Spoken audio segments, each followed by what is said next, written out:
আসসালামু আলাইকুম গাইস। তো তোমরা দেখতে পারতেছো এখানে কিন্তু অলরেডি কিন্তু আমাদের এখানে মানিক ভাই, এরপর আমাদের কিন্তু বাংলাদেশ টপ ওয়ান আর ওবায়দুল ভাই, ওরা তিনজনই কিন্তু এখানে ছিল। আর এখানে কিন্তু আমি মরে গিয়েছিলাম, আর সাথে সাথে কিন্তু এখানে মানিক ভাই কিন্তু আরেকজনকে কিন্তু এখানে ডাউন করে মরে যায়।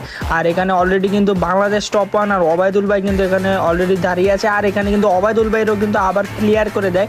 আর এখানে একা কিন্তু বাংলাদেশ টপ ওয়ান চলে আসে, আর এখানে কিন্তু হালকা পাতলা কিন্তু ড্যামেজ দেওয়ার চেষ্টা করে। উনি একাই কিন্তু আমাদের এই ম্যাচটা ধরে রাখার চেষ্টা করে, কারণ উনি কিন্তু বাংলাদেশের টপ রিজনে 1 নম্বরে রয়েছে। ওনার কিন্তু যেভাবে হোক ভুইয়া নিতে হবে, ভুইয়া না নিলে কিন্তু ওনার ফুল প্লাস দেবে না।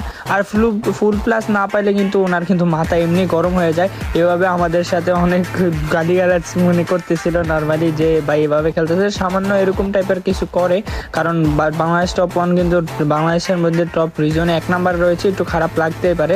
তো যাই হোক, উনি কিন্তু গ্রেনেড নিয়ে কিন্তু এখানে গ্রেনেড মারতেছে, আর এখানে অলরেডি কিন্তু ড্যামেজ দেওয়ার চেষ্টা করতেছে, কিন্তু এখনো ড্যামেজ খাইতেছে না। তো যেমনি হোক একটা ড্যামেজ দেওয়ার চেষ্টা করতেছে। তো সামনে কিন্তু আরো প্লেয়ার রয়েছে, ওগুলো কিন্তু মারার চেষ্টা করতেছে। আর ওনার সামনে কিন্তু শর্ট রেঞ্জে আছে ট্রগন, আর লং রেঞ্জে কিন্তু রয়েছে M60। আর এখানে ওপি লেভেলে হেডশট, ও মাই গড, ভালো ড্যামেজ দিছে। আর এখানে ড্যামেজ একটা কিল নিয়েছে, অলরেডি 6 কিল হয়ে গেছে। আর এখানে কিন্তু আরেকটা গ্লুয়াল বাঙ্গার যে ইয়া ছিল, ওগুলা ফালাই দিছে। আর এগুলো ফালাই দেওয়ার কারণে কিন্তু এখানে গ্লুয়াল ভাঙ্গা যায়। আর এখানে অলরেডি কিন্তু একটা ফুল স্কোয়াড কিন্তু রাশ করেছে বাংলাদেশ টপ ওয়ানের কাছে। আর বাংলাদেশ টপ ওয়ান কিন্তু এখানে, আরে ভাইরে ভাই, চারিদিক দিয়ে প্লেয়ার মারতেছে, আর সামনে যাওয়ার চেষ্টা করতেছিল, আরে ভাই, আর এখানে মাইরা দিছে। আর অলরেডি কিন্তু আমাদের ভুইয়াটা হাতছানি হয়ে যায়।